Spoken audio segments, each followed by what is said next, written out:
उनको देना mike. Thank you so much sir.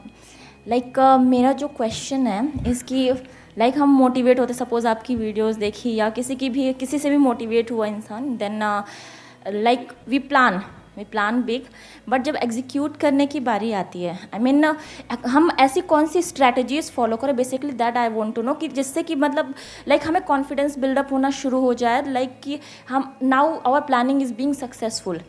इस क्वेश्चन के 3 एस्पेक्ट्स है, 3 पिलर्स है। 3 में से एक पे भी अगर हमने ढंग से काम नहीं किया तो ये नहीं हो सकता। नंबर 1 बॉडी, तो अपनी बॉडी का ध्यान रखना है। As simple as it may sound, body को स्ट्रांग बनाओ। कितने हैं जो एक्चुअल में अपनी बॉडी के ऊपर डेली 1 घंटा काम करते हैं अच्छे तरीके से, मतलब बॉडी चीखने लग जाती है, कहती है कि नहीं बस करो, बहुत हुआ। चाहे वो योगा हो, चाहे जिम हो, चाहे ये हो वो हो, एक्चुअल में स्वेट निकलता है बॉडी में से। मैं कह रहा हूं बॉडी पे काम करने का मतलब क्या, समझ आ रहा है? डेफिनेशन समझ आ रही है? पसीने आने चाहिए, यू मस्ट स्वेट। इतना एक्सरसाइज करना है डेली, तभी आपकी बॉडी फिट रहेगी, क्योंकि बॉडी इसी के लिए बनी है, पड़े रहने के लिए नहीं बनी है। सिर्फ नाम के लिए एक्सरसाइज नहीं करनी है, नाम के लिए वर्कआउट नहीं करना है, एक्चुअल में करना है। Number 2 intellect, and number 3 is emotions. पहले इंटेलेक्ट को देखते हैं, इंटेलेक्ट से क्या होता है। इमोशनल नहीं हुआ जाता है प्लान बनाते वक्त। यानी हम कैसे सोचते हैं, बताना मैं ठीक कह रहा हूं गलत कह रहा हूं। जैसे हम कुछ करने के बारे में सोचते हैं तो वहां पर हम कुछ ऐसी चीजों को उससे कनेक्ट कर देते हैं जिसका दूर दूर तक उस प्लान से कोई कनेक्शन ही नहीं है। फॉर एग्जाम्पल, मैं करना तो चाहता हूं लेकिन मेरे को सब डिमोटिवेट करते रहते हैं। ये कौन सी ब्रेन आपकी एक्टिवेट हुई पड़ी है? इमोशनल ब्रेन या प्रैक्टिकल ब्रेन? Emotional brain. अभी इस स्टेज में ये जो सेकंड स्टेप है, यहां पे आपको इमोशंस को बीच में इंटरफेयर नहीं करने देना है।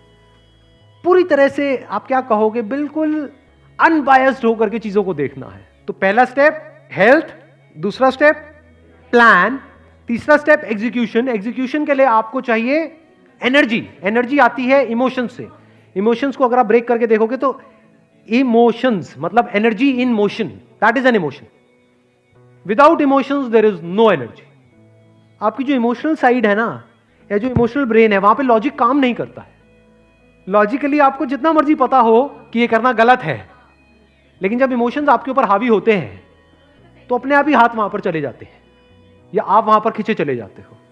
ऐसा होता है? नहीं होता है। तो आपकी लाइफ को एक्चुअल में इमोशंस कंट्रोल कर रहे हैं। इमोशंस बेसिकली क्या है, अगर सिंपल वे में देखा जाए, ब्रेन में कुछ केमिकल्स रिलीज होते हैं कुछ करके, जिसमें आपको अच्छा फील होता है। तो these emotions have got a biological basis. इसकी जो फाउंडेशन है वो बायोलॉजी है, इसलिए इतने स्ट्रांग है।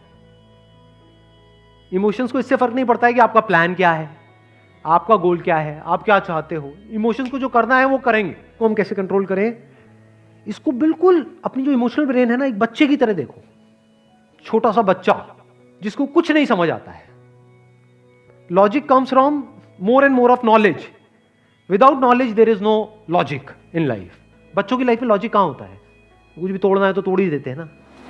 हाँ। वो करते वही है जो उनको करना है। कुछ देर के लिए डर करके बाहर से आपको दिखा देंगे कि नहीं हम आपकी बात मान रहे हैं, अंदर उनके कुछ और ही चल रहा होता है। ऐसी आपकी इमोशनल ब्रेन है, वो करेगी वही जो उसको करना है।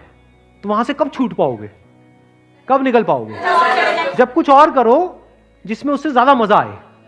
अब ये इमोशनल ब्रेन ये आप पे हावी हो जाएगी, वो आपको पुश करेगी बार बार करने के लिए। This is the most intelligent way of living life. Wish you all the very best. Thank you so much for coming.